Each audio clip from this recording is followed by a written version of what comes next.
Perfeito, povo. Então, olha só. O que a gente tem para ver na live de hoje, tá?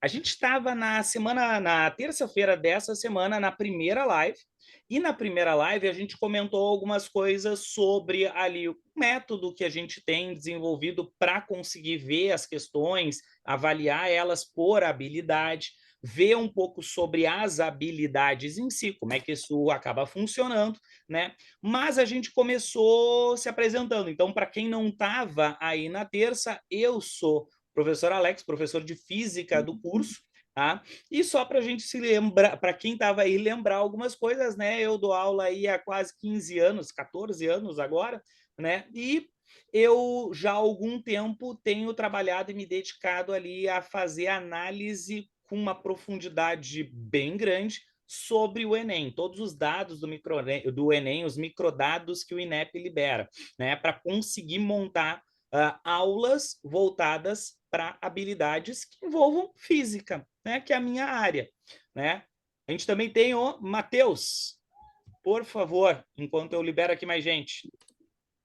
Fala pessoal, tudo bem? Para quem não me conhece, para quem não estava aí na aula passada, eu sou o Matheus, sou professor de biologia aqui do GCN, né? Sou formado pela Universidade Federal do Rio Grande do Sul, já tenho aí uma experiência de sala de aula de mais de 8 anos, esse ano faz 9, inclusive, e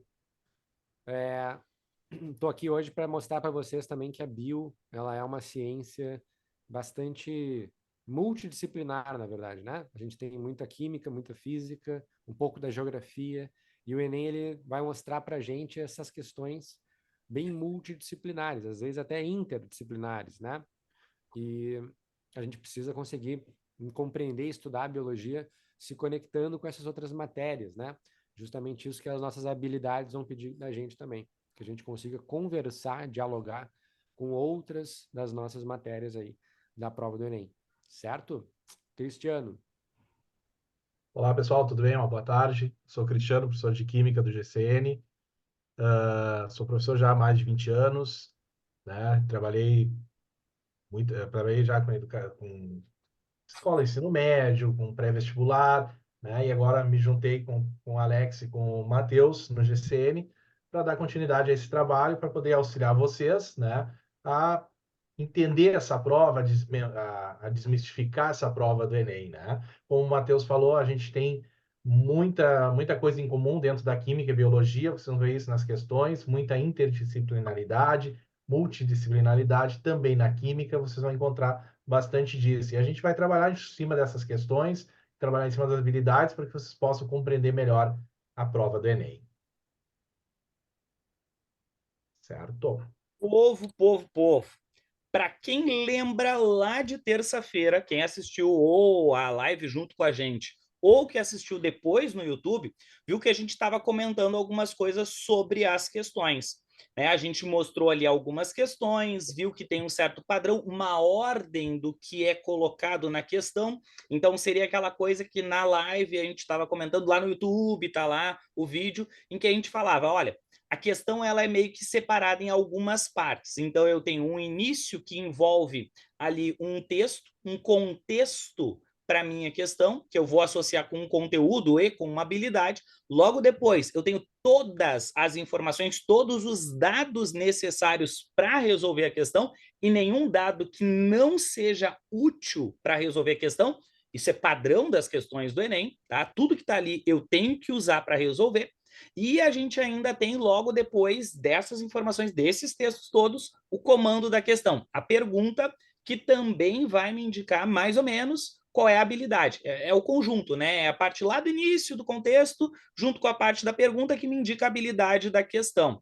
E aí eu tenho na sequência, né, as respostas, o gabarito e o que não é resposta certa. Essa é a ideia das questões montadas. E o que a gente vai fazer hoje? A gente vai tentar analisar esse padrão para algumas questões. Algumas questões a gente vai analisar. Nota que eu já estou deixando aqui o gabarito ponto da questão, a resposta correta da questão. Porque a minha questão não é que tu fique pensando tanto em qual é a resposta de cada uma delas, mas o que eu quero mostrar nessas questões é o padrão dela, que elas têm algo de semelhante, que elas acabam avaliando a mesma coisa, não necessariamente o mesmo conteúdo, mas acabam avaliando a mesma habilidade. E esta parte, para nós, é que acaba sendo importante, tá? Então, o que eu tenho aqui para estas situações, para essas duas questões? Vamos dar uma olhadinha rápida ali no enunciado das questões, só para ver o que eles dizem, tá? Primeiro eu vou começar com a da esquerda. Na esquerda é dito assim: nossa pele possui células que reagem à incidência de luz ultravioleta e produzem uma substância chamada de melanina, responsável pela pigmentação na pele. Pensando em se bronzear, uma garota vestiu um biquíni, acendeu a luz de seu quarto e deitou-se exatamente abaixo da lâmpada incandescente. Após várias horas, ela percebeu que não conseguiu resultado algum. Então, nota que dessa parte daqui eu tenho um contexto. Ele está relacionando ultravioleta e bronzeamento. Então, isso eu consigo associar com uma parte de conteúdo próprio da física. E ele ainda falou um pouco sobre as condições para esse bronzeamento, as informações que eu preciso para resolver. O fato dela deitar lá embaixo da lâmpada incandescente e não conseguir se bronzear. A pergunta, o comando da questão, diz ali, ó, o bronzeamento não ocorreu porque a luz emitida pela lâmpada incandescente é de blá, blá, blá. Tá? Agora, olha a questão do lado, a questão da direita que eu tenho ali. Tá? Na questão da direita é dito que eu tenho uma charge, uma tirinha do Garfield, e daí o Garfield está tomando sol, tá? A barriga dele está queimando, ele sente dor na barriga, e aí depois sai caminhando lá todo queimado do sol. E o que ele te fala ali? A faixa espectral da radiação solar que contribui para o efeito mostrado na tirinha é caracterizada como... Nota que essas duas questões elas estão te pedindo a mesma coisa. As duas questões elas tratam do mesmo ponto. Que ponto é esse? Esse ponto é a avaliação da habilidade 22.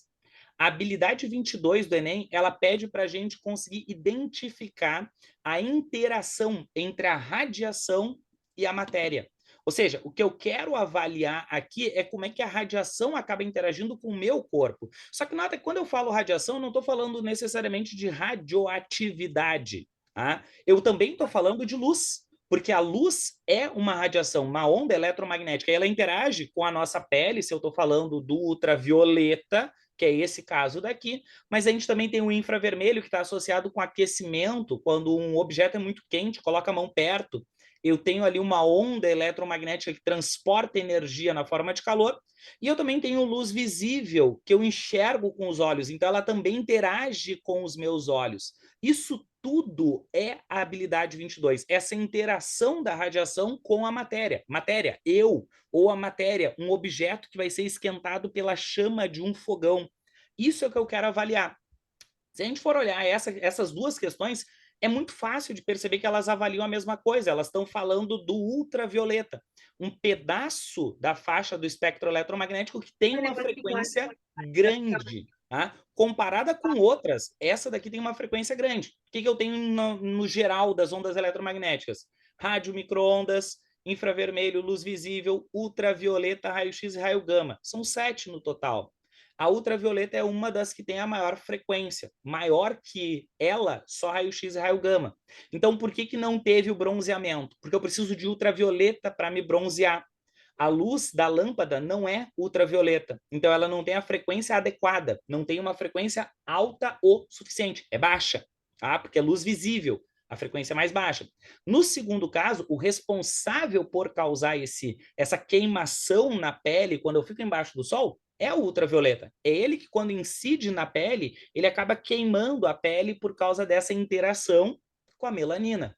Nota que é fácil a gente conseguir perceber essa ideia dessa interação, e tem várias formas de interação. Se a gente pegar o infravermelho, que é um outro muito comum, isso está associado com porta automática de shopping que abre. Eu também posso fazer uma relação da minha energia ou da minha onda eletromagnética, da radiação que meu corpo libera, com um determinado equipamento tecnológico.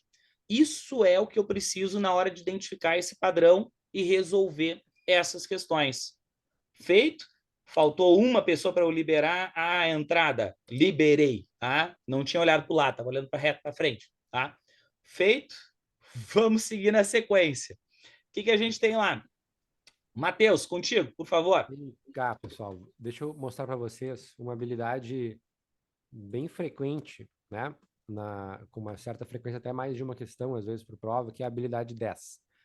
A habilidade 10, ela vai pedir para a gente analisar perturbações ambientais, identificando fontes, transporte e ou o destino dos poluentes, ou prevendo efeitos em sistemas naturais, produtivos ou sociais. Então, a habilidade 10, ela me apresenta sempre uma perturbação ambiental. Então, nós vamos falar de poluição, nós vamos falar de aquecimento global, de mudanças climáticas, de perda de biodiversidade, né? De alguma perturbação nesse ambiente. Ecologia é a matéria que mais cai junto ali com citologia, né? Na prova do Enem. E essa matéria de ecologia, ela pode, né, perpassar várias habilidades. E a habilidade 10 é uma delas. E então, analisa aqui comigo quais são as perturbações ambientais e depois a gente vai identificando ou a fonte, o transporte ou o destino de poluentes e ainda prevendo qual é o sistema que vai o efeito que vai acontecer nesse sistema natural, certo? Olha só, questão da esquerda ali. O rompimento da barragem de rejeitos de mineração no município mineiro de Mariana e o derramamento de produtos tóxicos nas águas do Rio Doce, ocorridos em 2015, ainda tem consequências para os organismos que habitam o Parque Nacional Marinho de Abrolhos, localizado a mais de 1.000 quilômetros de distância. Esse desastre ambiental afetou o fitoplâncton, as esponjas, as algas macroscópicas, os peixes herbívoros e os golfinhos. Bom, todo mundo, né, tá ligado aí no que aconteceu lá em Mariana, lá no ano de 2015, né? Já faz bastante tempo, mas a gente até hoje, né, tem efeitos nessa região. Então, olha o que o comando do item vai falar. Concentrações mais elevadas dos compostos citados são encontradas em... Então, aí, de todos aqueles seres do ecossistema, né, da comunidade ecológica, que a gente viu no texto da questão, são as alternativas. Claro que a letra B é a resposta certa. Agora, a gente tem que compreender por quê. Ou seja, esse é o efeito, né, dessa perturbação ambiental. Nesse caso, encontrar maior concentração de metais pesados, de produtos tóxicos, certo? Nos golfinhos e não nos outros organismos da comunidade. Por que será? Para ele. Não, Vamos analisar aqui a questão da direita, então. Olha só. Já vamos direto para o comando do item ali. Depois a gente volta no texto. Na situação apresentada, as concentrações relativas de mercúrio encontradas nos organismos serão, e aí, resposta correta, letra E, mais baixas nos níveis tróficos de menor ordem do que nos níveis tróficos mais altos. A gente fala sobre a mesma temática, né? Sobre derramamento de metais pesados em corpos d'água ou regiões próximas a isso. Então, a perturbação ambiental é a mesma, percebe? Logo, o efeito no sistema natural vai ser o mesmo também. Então, esse é um padrão de prova, um padrão da habilidade 10. A perturbação ambiental que a gente chama, né, de derramamento de metais tóxicos, certo? Rejeitos de mineração. Olha o texto ali, ó. Metais são contaminantes encontrados em efluentes oriundos de diversas atividades antrópicas. O que são efluentes, né? É o que vem depois lá. Então, o efluente é aquilo que eu vou colocar na água depois de ter usado no processo industrial. Antrópico é isso também, né? É uma atividade do ser humano. Dentre esses, o mercúrio é aquele que apresenta maior toxicidade e o único metal que reconhecidamente causou óbitos em humanos em razão de contaminação pela via ambiental, particularmente pela ingestão de organismos aquáticos contaminados.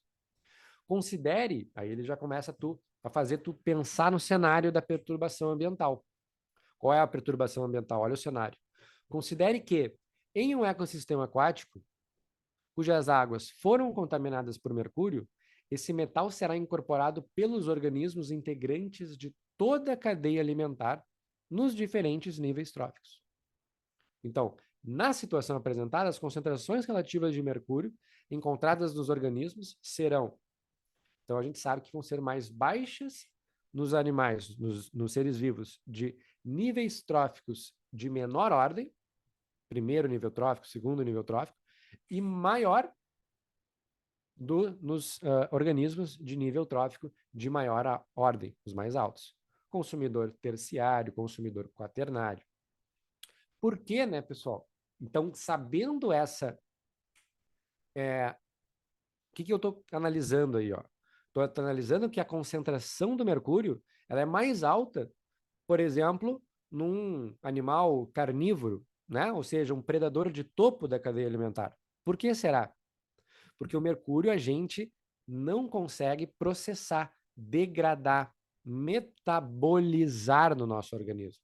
No caso, nenhum dos seres vivos, né? Então, quanto mais alto o nível trófico, mais ele se acumula. Eu vou acumulando aquela substância no meu organismo, e não só eu, mas todo mundo que participa do meu nível trófico.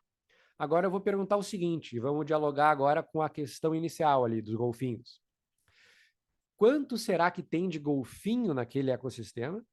E quantas, por exemplo, algas unicelulares, o fitoplâncton, devem ter naquele ecossistema? Tem muito mais fitoplâncton do que golfinho, concorda comigo? Tem muito mais esponja do que golfinho, porque o golfinho é um animal que precisa de muito alimento para sobreviver.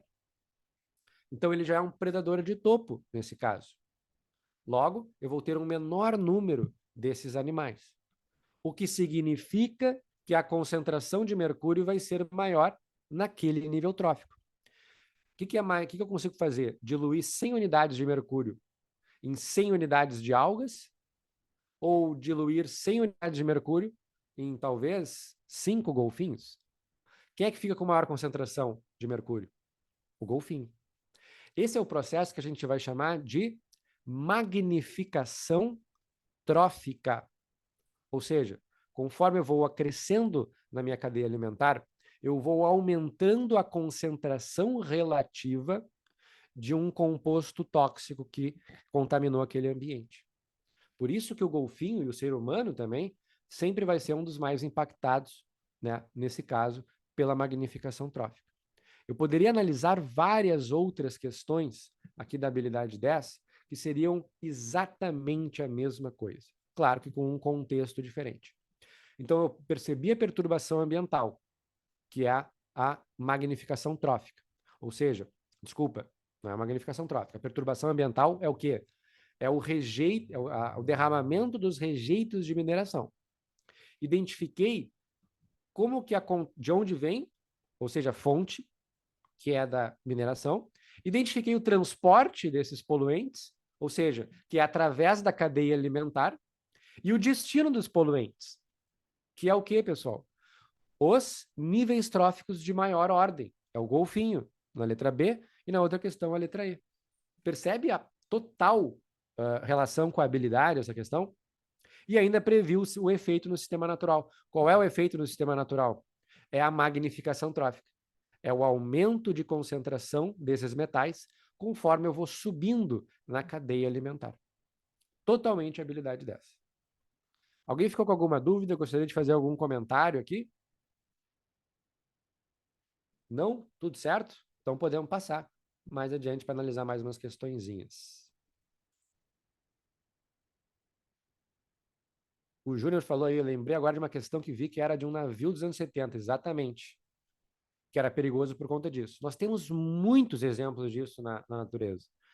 No momento, certamente agora está acontecendo um processo de biomagnificação ou magnificação trófica em algum lugar, algum ecossistema aquático do Brasil, certamente. Pode passar. Cristiano, contigo. Então vamos lá. Pessoal, as questões que eu selecionei aqui para vocês são da habilidade 8, né? O que diz a habilidade 8? Ela fala em identificar processo de obtenção, de transformação, utilização, reciclagem de recursos naturais, energéticos ou matérias-primas, né? Considerando, então, processos biológicos, químicos e físicos. Então, nós temos duas questões aqui que basicamente tratam do mesmo conteúdo, do mesmo assunto, que é a separação, os processos de separação de misturas. O que nós temos aqui na primeira questão? A água bruta coletada de mananciais apresenta alto índice de sólidos suspensos, o que deixa um aspecto turvo. Para se obter água límpida e potável, ela deve passar por um processo de purificação numa estação de tratamento de água. Nesse processo, as principais etapas são, nessa ordem, coagulação, decantação, filtração, desinfecção e fluoretação. Veja que a questão trata do quê?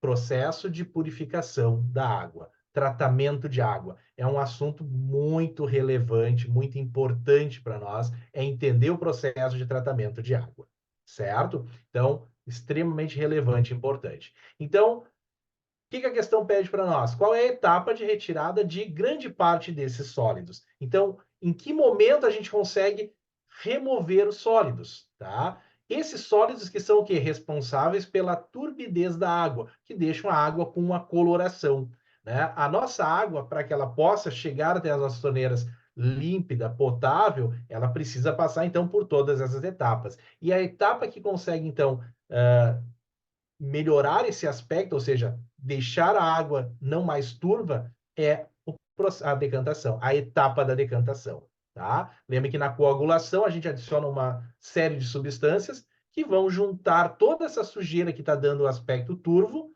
e aí, por decantação, ou seja, vão formar partículas muito mais densas, e aí, por decantação, elas vão para o fundo do tanque. A questão seguinte, pessoal, também fala da mesma ideia. Nós estamos falando, de novo, em processos de separação, né? No caso aqui de reutilização de materiais. As populares pilhas zinco-carbono, alcalina e de Lancashire são compostas por um invólucro externo de aço, de ferro-carbono, um ânodo de zinco metálico e um cátodo de grafita, e um eletrólito de óxido de manganês, mais NH4Cl, cloreto de amônio, mais hidróxido de potássio, KOH, contido em uma massa úmida com carbono chamada de pasta eletrolítica. Os processos de reciclagem, tá? Olha ali, ó, processo de reciclagem, tá? Geralmente propostos para essas pilhas usadas, têm como ponto de partida a moagem, ou seja, vamos triturar essas pilhas. Na sequência, uma das, de novo, etapas, né, é a separação do aço presente no invólucro dos demais componentes. Então, que processo, né, nós vamos aplicar essa pilha moída que permite, então, separar? Separar quem? A gente quer separar esse aço. Por que eu vou fazer isso, separar o aço? Porque esse aço pode ser reciclado, né? Olha ali, ó, reciclagem de recursos naturais. A nossa habilidade fala isso, né? Reciclagem de recursos naturais. Então, a ideia é essa. Vamos triturar a pilha e esse aço que pode ser recuperado, pode ser reaproveitado. Então, como que eu vou separar algo que é feito de aço? Lembrando que aço é uma liga de ferro-carbono, ação de um eletroímã.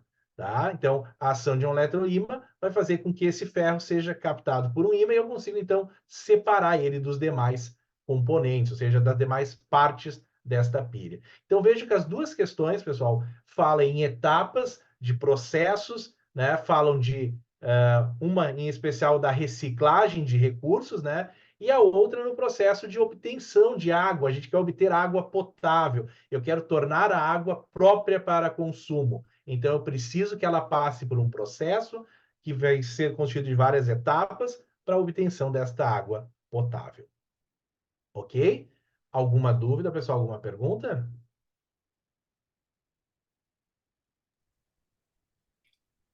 Acho que não. Não? Então, vamos seguir, então. Povo, olha só. Nessas três primeiras partes, o que a gente acabou mostrando? Eu tenho um padrão nas questões de uma mesma habilidade. É claro que esse padrão que a gente mostrou é se eu estiver avaliando questões que sejam de um mesmo conteúdo. 2 questões de física, 2 questões de química, 2 questões de biologia. Mas esse padrão, ele também existe se eu pegar disciplinas diferentes? Quer dizer, dentro de uma mesma habilidade que tem ali questões que envolvam física e outra que envolva química, outra que envolva biologia, o padrão ainda existe? Ainda dá para identificar esse padrão e ver o que a questão vai te pedir, como ela vai te pedir, para auxiliar a gente na hora que a gente for organizar aquilo que a gente vai estudar? E o ponto é sim. Tá? Esse padrão ele acaba aparecendo mesmo se eu não pegar e olhar só questões de um mesmo conteúdo ou de uma mesma componente curricular, tá? Tipo, só 2 de física, 2 questões de física, 2 questões de química, 2 de biologia. Mesmo se eu pegar conteúdos distintos, disciplinas diferentes, eu ainda vejo o padrão nessa parte daqui. Então, olha o que eu tenho aqui nessas 2 questões. Vamos começar lendo pelo comando da questão, pela última frase antes das alternativas da questão, das 2. Primeira da esquerda. O que é dito ali na questão da esquerda? Do ponto de vista científico, que situação prática mostra a limitação dos conceitos corriqueiros de calor e temperatura?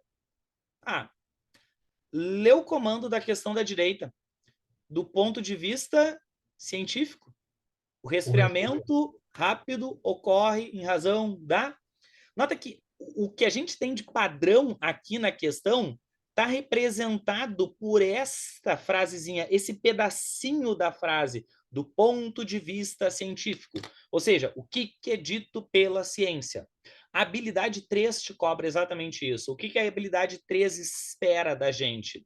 Ela quer avaliar se a gente consegue confrontar, comparar e ali avaliar uma em relação à outra, conhecimento científico de senso comum.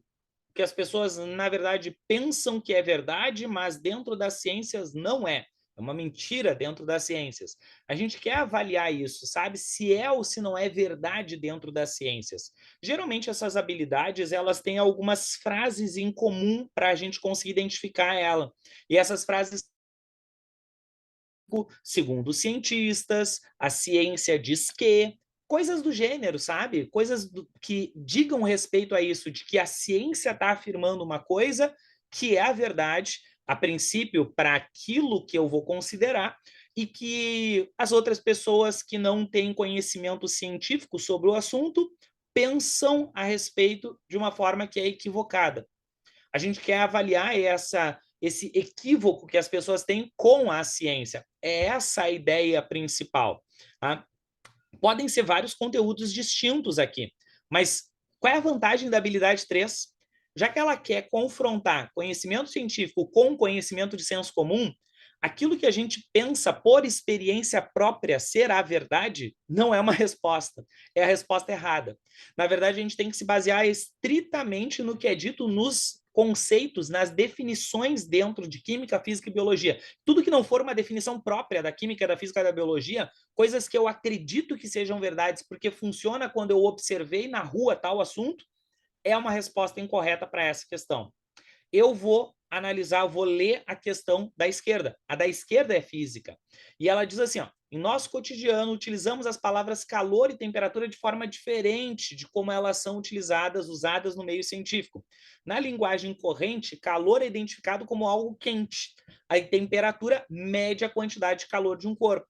Esses significados, no entanto, não conseguem explicar diversas situações que podem ser verificadas na prática. Dentro da física, calor é transferência de energia. Temperatura é uma medida do grau de agitação das moléculas de um corpo. Quanto mais rápidas as moléculas se movem, maior a temperatura que um corpo vai ter. Mas quando a gente usa estes termos que ele está listando, linguagem comum, senso comum, em que a parte ali que ele me diz, ó, que o calor é algo quente, calor é algo quente. E por outro lado, ele me diz lá que a temperatura está medindo a quantidade de calor de um corpo. O que eu posso fazer para ver uma limitação desse tipo de conhecimento popular, onde não encaixa a definição física, de fato. Nota a primeira coisa que ele te diz ali, a resposta, que é a alternativa A. A temperatura da água pode ficar constante enquanto ela estiver fervendo. Enquanto a água está fervendo, o que eu estou fazendo? Fornecendo energia para a água. Está em cima da chama do fogão essa água. Eu estou fornecendo energia na forma de calor, só que a temperatura não muda. No cotidiano, a gente associa a temperatura como a quantidade de calor de um corpo. Se ele está recebendo mais calor pela chama do fogão, ele deveria aumentar de temperatura, mas não é o que acontece. Na verdade, ele vai usar essa energia para quebrar a ligação entre moléculas e virar uma outra substância, vai virar um outro estado físico daquela substância. Nesse caso, vai de líquido para gasoso. É essa a ideia. Agora, olha o que ele te diz nas outras. Uma mãe coloca a mão na banheira da água do bebê para verificar a temperatura. Pode fazer isso. Na verdade, ela está vendo o quão quente está essa água, medindo a temperatura com a mão. Isso está de acordo com o texto que ele me deu na questão, que a temperatura mede a quantidade de calor. Ela está vendo se está quente. Olha a letra C. A chama do fogão pode ser usada para aumentar a temperatura da água de uma panela. Sim, tu está fornecendo energia para a água e está aumentando essa quantidade e essa temperatura. Tu está fornecendo calor para a água, está aumentando a quantidade de calor da água, que seria a temperatura, na linguagem popular. A mesma coisa é na letra D e na letra E, que ele diz ali na letra D, a água quente que está numa caneca é passada para outra a fim de diminuir a temperatura. Então, tu acaba diminuindo a quantidade de calor. Isso está associado com o que ele disse, que não é a linguagem científica, é a linguagem comum, popular. E na última, um forno pode fornecer calor para uma vasilha de água que está no interior com menor temperatura. Sim, eu posso fornecer calor e daí vai aumentar a quantidade de calor de um corpo. Isso está de acordo com o texto que ele me deu, que é a linguagem popular. Dá para explicar o fenômeno com a linguagem popular. O único que não dá para explicar é o que está na letra A, que é o que ele me pede, para fazer esse confronto entre conhecimento científico ou popular. É essa a ideia da habilidade 3, confrontar essas duas visões diferentes. A minha questão da direita não é de física necessariamente, é uma questão que envolve química. Então, Adriano, comenta para nós aí, por favor. Cristiano. Vamos lá. Pessoal, bebidas, texto ali inicial, né? Bebidas podem ser refrigeradas de modo mais rápido utilizando-se caixas de isopor contendo gelo e um pouco de sal grosso comercial.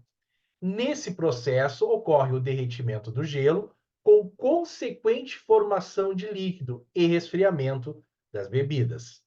Uma interpretação equivocada, baseada no senso comum, relaciona esse efeito à grande capacidade do sal grosso de remover calor do gelo. Do ponto de vista científico, o resfriamento ocorre em razão. Pessoal, o que acontece? Falando aqui de adicionar sal sobre o gelo, tá? Adicionar sal sobre o gelo. O que acontece? Quando a gente adiciona o sal sobre o gelo, a gente consegue gerar uma diminuição da temperatura de fusão do líquido. Isso é um chamado efeito coligativo, tá? É um efeito coligativo, é uma propriedade coligativa, certo? Então, o fato da gente jogar sal em cima do gelo altera, né, o ponto de fusão, a temperatura de fusão do nosso líquido. Se vocês já fizeram isso, vocês já observaram isso, né? Pegar uma caixa de isopor, um cooler, né, e colocar bebidas, gelo e sal em cima, né? A gente consegue ali um resfriamento bem mais rápido. Em relação às outras alternativas, pessoal, o que acontece? A gente sabe que a solubilidade de um sal depende da temperatura, certo? A solubilidade do sal, certo? Então, para cada temperatura eu tenho uma solubilidade. Só que não é isso que causa o resfriamento. Alteração da polaridade da água. Pessoal, a água é polar e ela não vai ter a sua polaridade modificada pela adição de um soluto. Ela continua sendo, a água continua sendo polar, tá?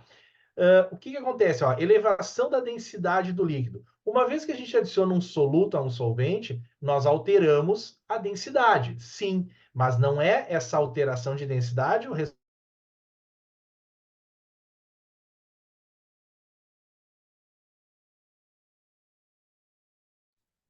Deu uma travadinha aí. Não sei, será que caiu? Será que não? Não sei. Já não sei mais o que Volta, aconteceu. Christian. Deu uma Não, travada. continua. Aí. Tá por aí? Eu acho que eu ouvi alguma coisa. Fui eu que falei. Foi? Eu não sei se caiu ou se só deu uma travada na internet aí. Deve ter dado uma travada, daqui a pouco ele volta. Eu acho que travou, acho que travou. Tá, mas aí onde é que ele estava mesmo? Ele estava falando da densidade, né? Que acaba acontecendo ali. Só que caiu de vez, ó, ali, ó. Foi-se. Só que daí o que acaba acontecendo, né? Esta densidade que vai acabar mudando não vai acabar alterando esse resfriamento. Tá? Então, mesmo que eu altere a densidade de um corpo, isso não significa que ele vai levar mais ou menos tempo para resfriar. E isso é uma parte que eu posso daí Foi. jogar isso fora, apesar de que a gente pode pensar nisso. Agora Foi. sim, foi? Voltou? Voltou. Tá, então só falta comentar ali a D, por favor.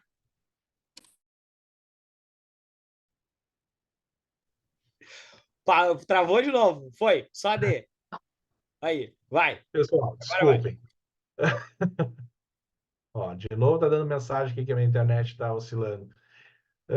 Pessoal, então, eu não lembro onde travou aí para vocês, então, rapidinho, então. Variação da solubilidade, tá? A gente sabe que a solubilidade depende da temperatura, tá? E não é essa variação de solubilidade que vai causar o resfriamento. A água não vai mudar de polaridade, a água é polar, então ela mantém a sua polaridade, né? Elevação da densidade, sim, vai mexer na densidade, mas não é o fato de a gente alterar a densidade que faz o resfriamento ocorrer. Modificação de viscosidade, de certa forma, modifica a viscosidade, né? Estamos adicionando um soluto a um líquido, no caso a água, ela tinha uma determinada viscosidade, com a adição desse líquido houve uma certa o sal, né? O sal faz com que haja a diminuição do ponto de fusão. Isso a gente chama lá de crioscopia, né? É uma propriedade coligativa que é a crioscopia, né? Que estuda o abaixamento ou a diminuição da temperatura de fusão de um líquido pela adição de um soluto não volátil, nesse caso, o sal grosso. Certo?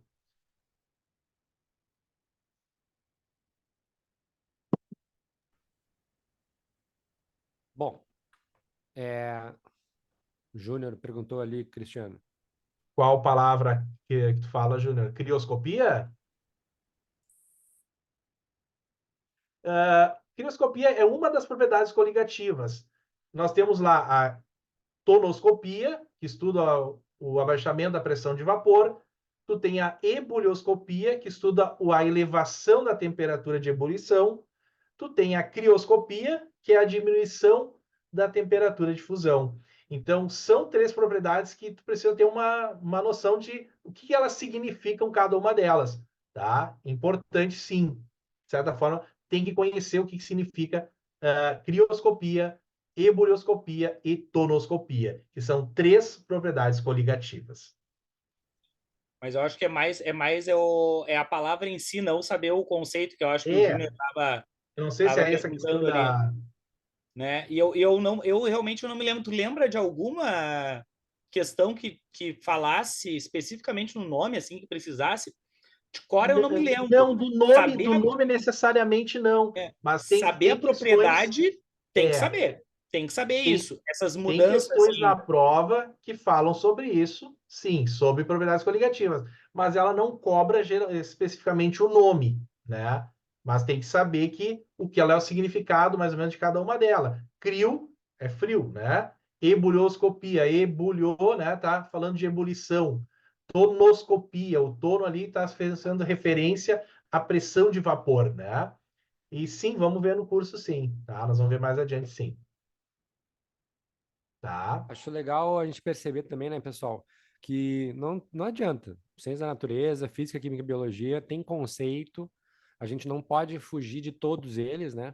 Mas eu acho que é importante a gente lembrar também que a memorização de um conceito, muitas vezes ela fica mais fácil se a gente treina, na verdade, o porquê daquele conceito. Então, né, crioscopia, por exemplo, é uma propriedade coligativa que eu posso alterar a temperatura de fusão da substância, no caso da água, né? adicionando um soluto. Então, sabendo para que serve, como eu posso utilizar, estudando a forma prática daquilo, o conceito fica muito mais fácil da gente memorizar, né?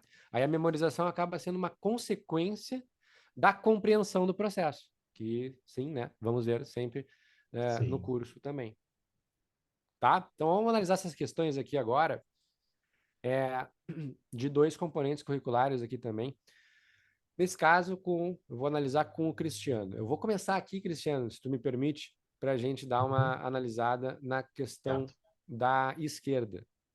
E a questão da direita, como envolve ali, né, as fórmulas químicas, certamente tu vai querer dar uma aprofundada. Pode Mas deixar. nós vamos ver aqui, se a gente olha já para as alternativas, tu vê um monte de N, né? Ou seja, nitrogênio.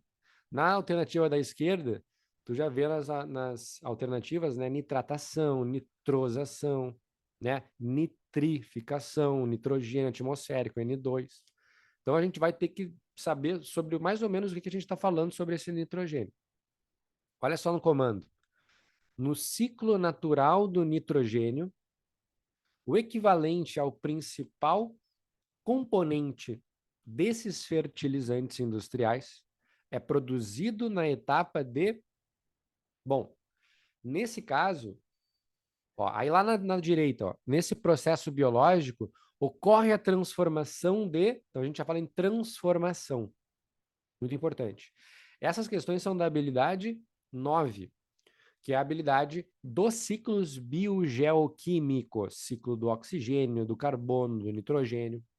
Esse aqui, no caso, estaremos falando do ciclo do nitrogênio. Então, tem toda uma habilidade, né, habilidade 9, para compreender os ciclos biogeoquímicos, mas não só eles. Ó, depois ali, ó, tem o do fluxo de energia para a vida. Fluxo de energia é um conceito bem importante na biologia também. Quando eu me alimento, eu estou pegando a energia que estava presa nas ligações químicas dos meus alimentos e querendo elas para mim agora, né? Então eu fiz um fluxo de energia. Tirei de um lugar para colocar no outro. E assim a energia flui através de todo o ecossistema. Tem uma dica para fixar bem esses ciclos? Dou uma bugada. Cara, uma dica é complicado, mas se tu conseguir fazer o desenho deles mesmo no caderno, no iPad, ou no tablet, em algum lugar, tu vai compreender todas as etapas e os processos de transformação entre eles. Aí depois tu coloca um do lado do outro, do nitrogênio, do carbono e do oxigênio, né? Principalmente esses 3.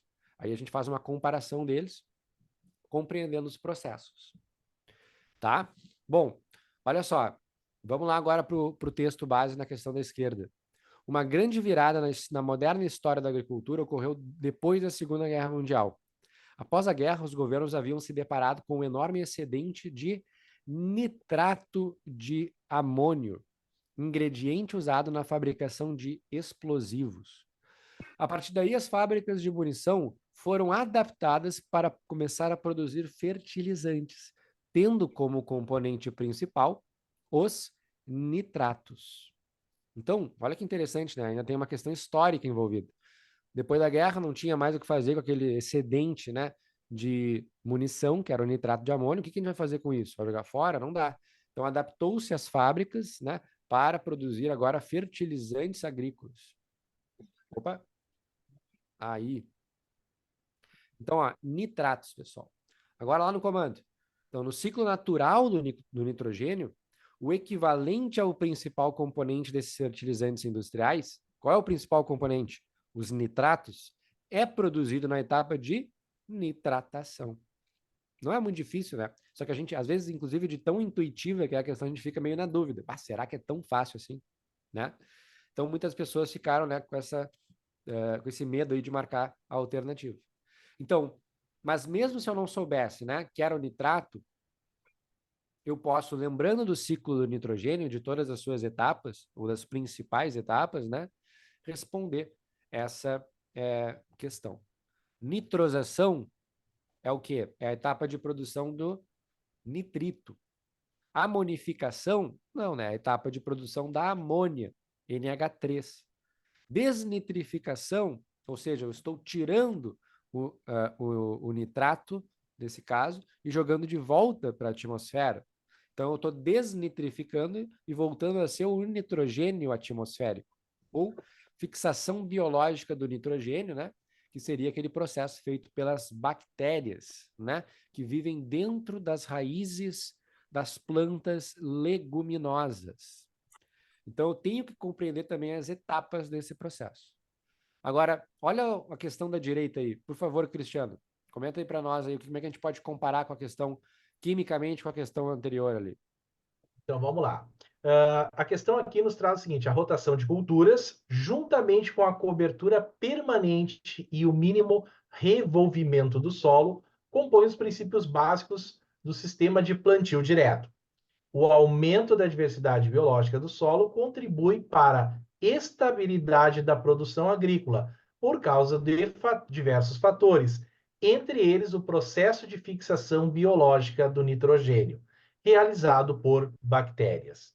Então, a questão quer saber, nesse processo biológico, qual processo? Fixação de nitrogênio.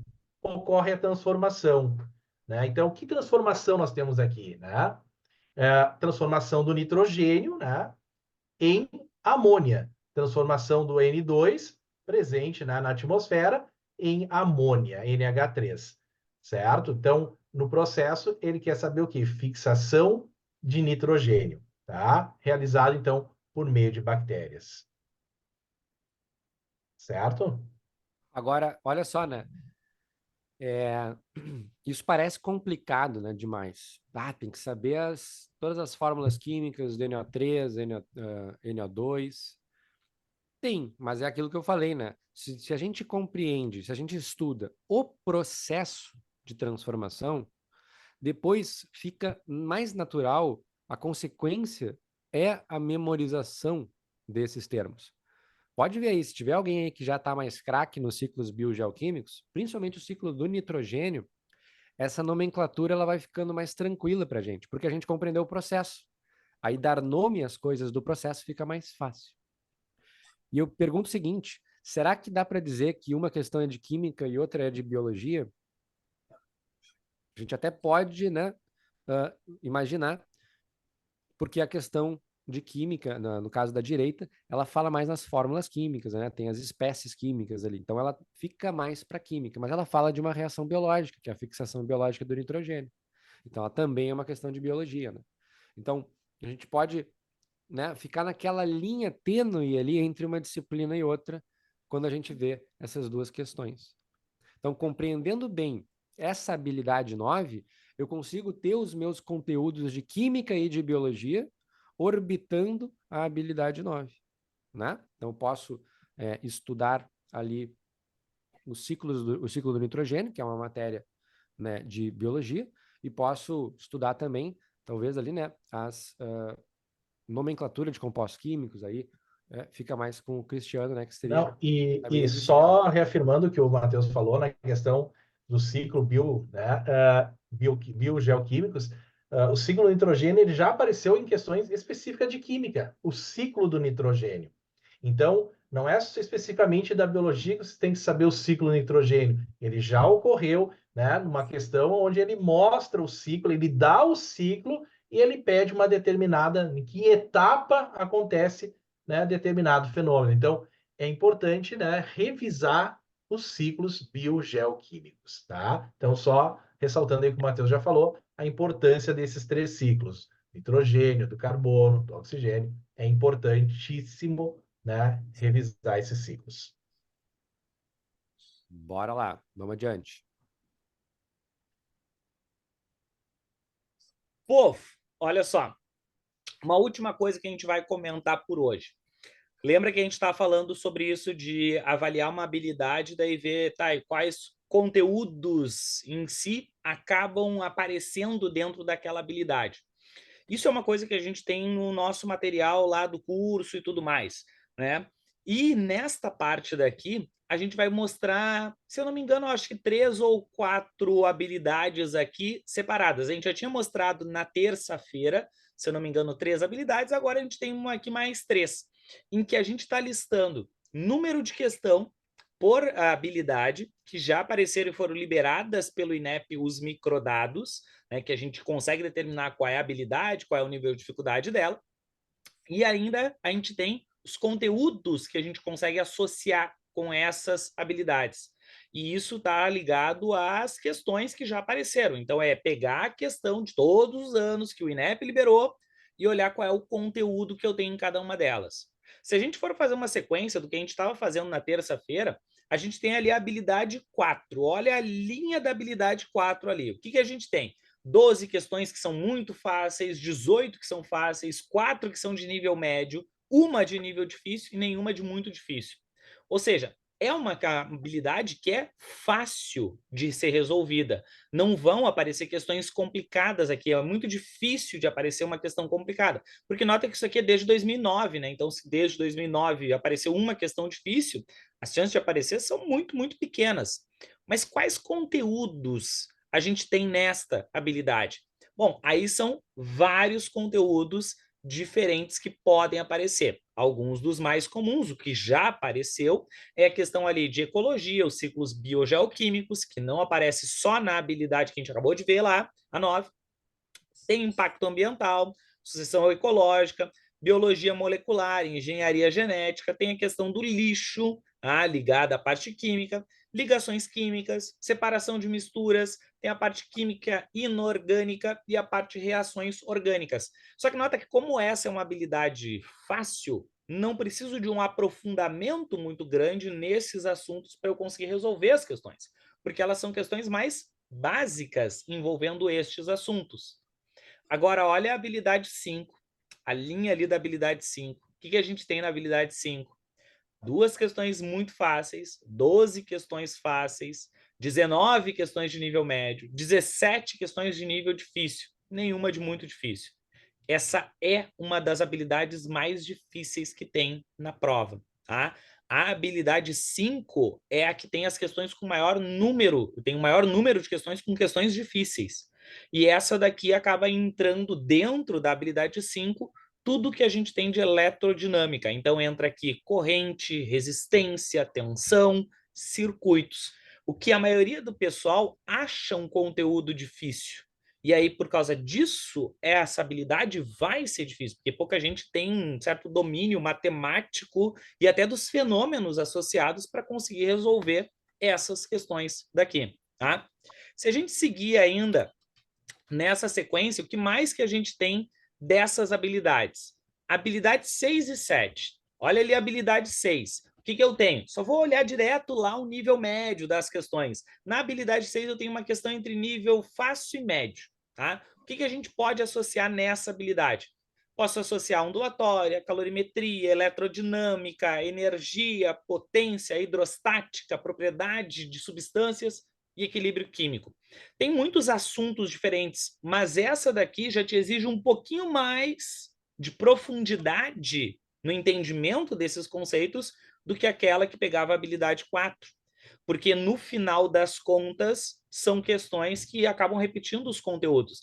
Nota que aqui nessa habilidade 6, eu tenho questões de eletrodinâmica, que nem na habilidade 5, mas o nível de dificuldade dela é menor. Então, nota que se eu estudo os conteúdos para a parte da habilidade 5, eu já tinha estudado isso, já sei para a habilidade 6.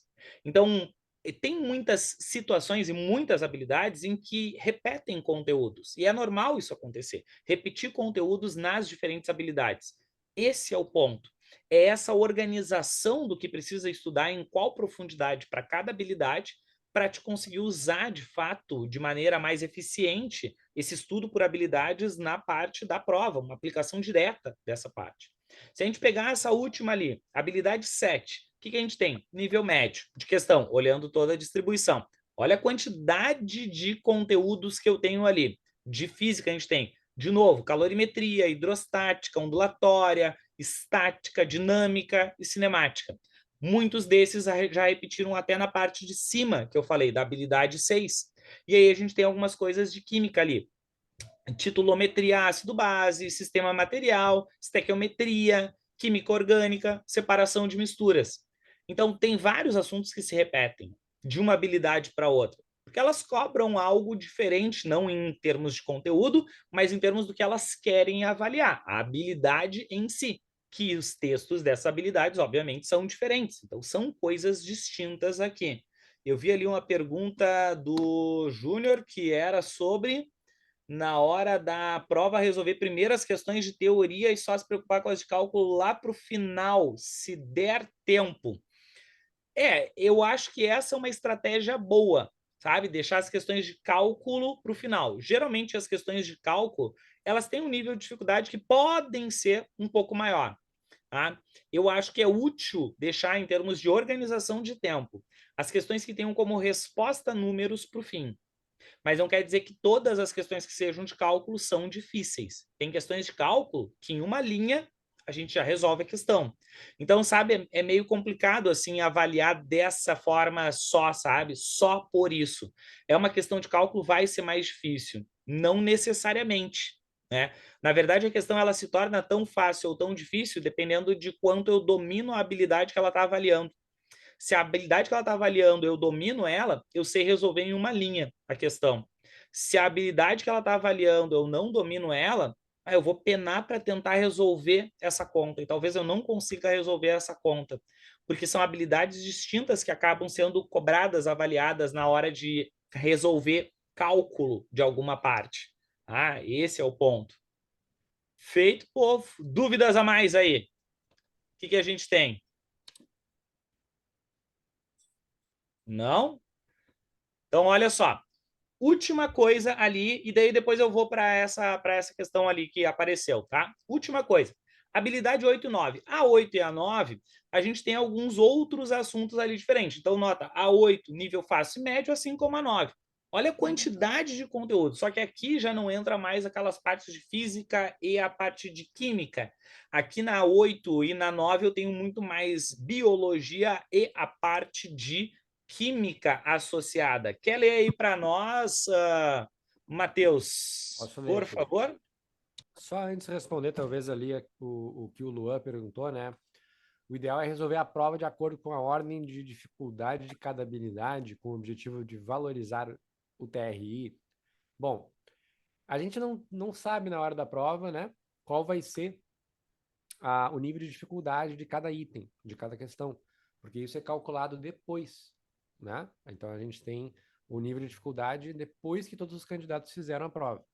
Então, o ideal, pessoal, é vocês resolverem primeiro aquilo que vocês sabem. Bateu o olho, viu que entende o conteúdo, leu a questão, viu que dá para resolver, resolve. Depois passa para as questões que vocês veem que vai demorar mais tempo, né? Então, que nem, por exemplo, né, o Júnior falou ali em cima, fazer as de cálculo para o final da prova se der tempo. Não é se der tempo, né? Tem que fazer a questão.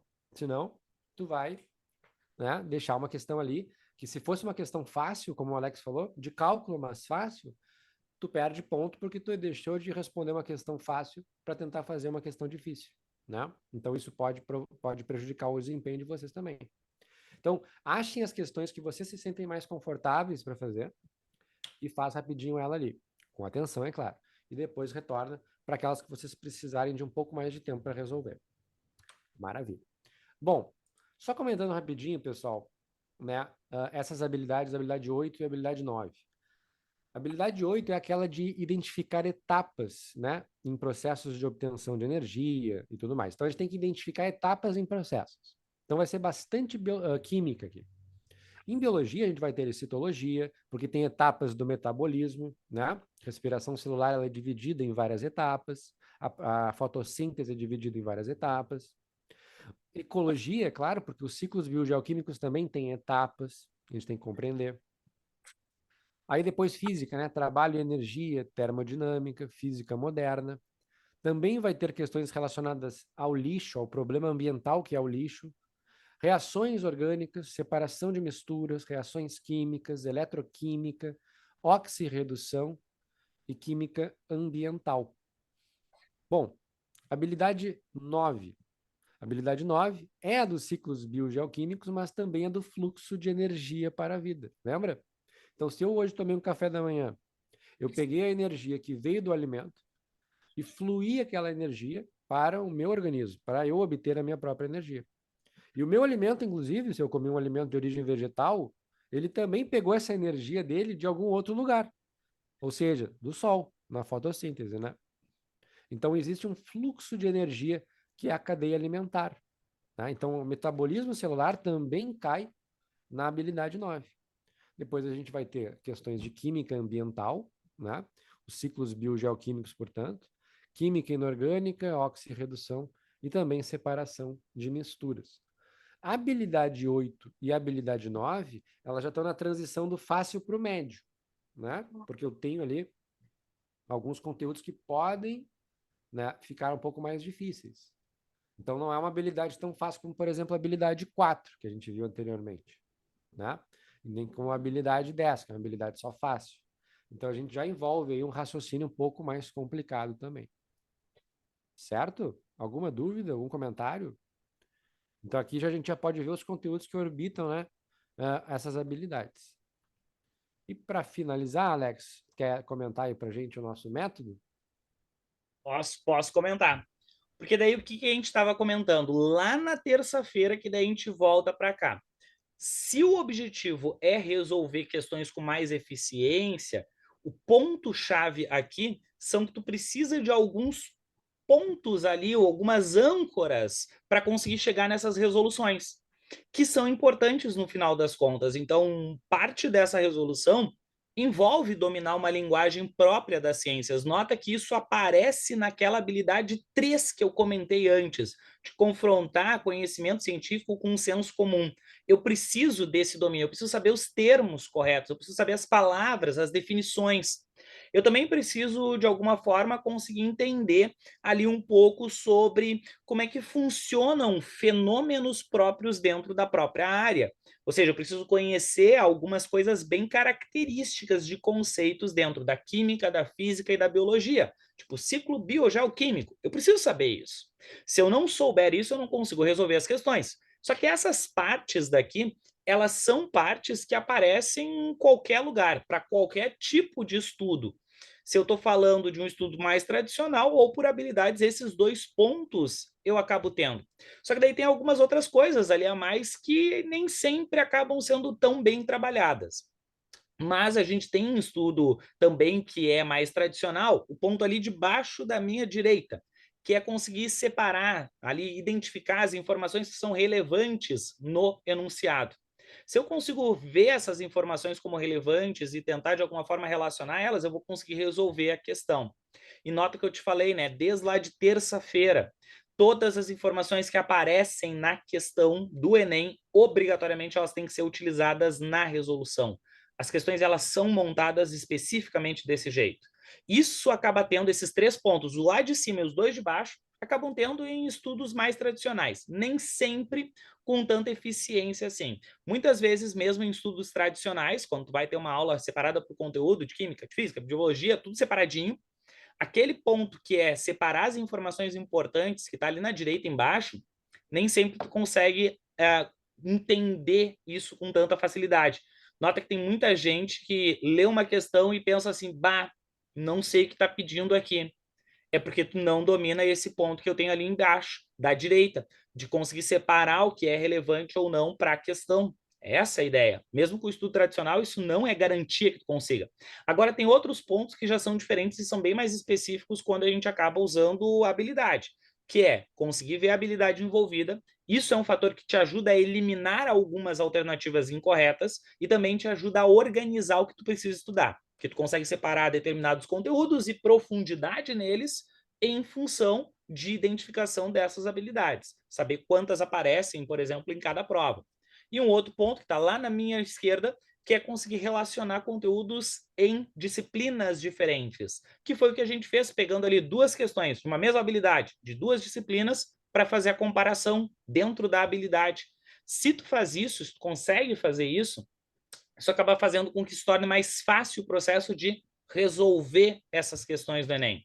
Então, nota que esse processo como um todo, essa sequência como um todo de todos esses tópicos que vão fazer com que seja mais ou menos eficiente o teu estudo para o Enem. Essa é a ideia. Essa é a proposta, no final das contas, né, do que a gente acaba tentando mostrar para vocês, tá? Eu vi ali algumas perguntas, né? O Júnior colocou ali, né? Se com a reformulação do ensino médio, o Enem pode mudar o edital. Isso é pouco Essa provável. reformulação sobre o novo ensino médio, se vai mudar o edital, né? A princípio, o que eu vi até então, Júnior? Não sei se o Matheus ou o Cristiano viram alguma outra coisa.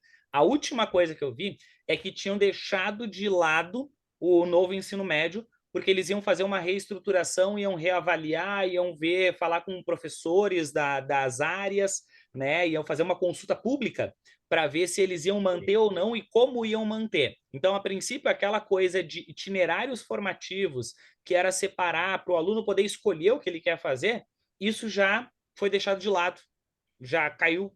Tá? Eles vão reavaliar isso. Depois que reavaliar, isso só vai ser reavaliado para o próximo ano, 2025. Tá? Mas, fora isso, eu não sei o que vai acontecer lá em 2025, porque ainda não foi feita essa reavaliação sobre como é o novo ensino médio, de todas as notícias que eu tenho acompanhado. Começou a se falar alguma coisa em 2023 sobre até, inclusive, a revogação, né, do novo ensino médio, mas ficou por isso, né? Então, provavelmente esse ano não vai ter nenhuma alteração, vai continuar igual e vamos esperar o que vai acontecer durante o ano de 24 em relação ao novo ensino médio, né? Essa possível reformulação ou como que vai ser estruturado, né, para que aí, né, aí tenha tempo hábil, né, para poder isso entrar em prova, né? Porque do jeito que tá, não teria como, né, nesse momento. Eu sempre digo assim, pessoal, a gente tem que trabalhar com o que a gente tem. A gente não precisa ficar, né, pensando muito sobre o que pode vir a acontecer. Então, continuando estudando, né, da maneira correta, abordagens novas, isso aí é o que a gente tem que fazer. E aí a gente vai estar preparado para qualquer mudança de edital. Mas, por enquanto, está em stand-by, né, a questão do ensino médio, do novo ensino médio. Então, não vai ter muita mudança aí, não. Pelo menos eu penso que não. E antes da gente encerrar, né, pessoal, esse método que o Alex mostrou para vocês, isso foi desenvolvido, né, por nós aqui do Grupo de Ciência da Natureza.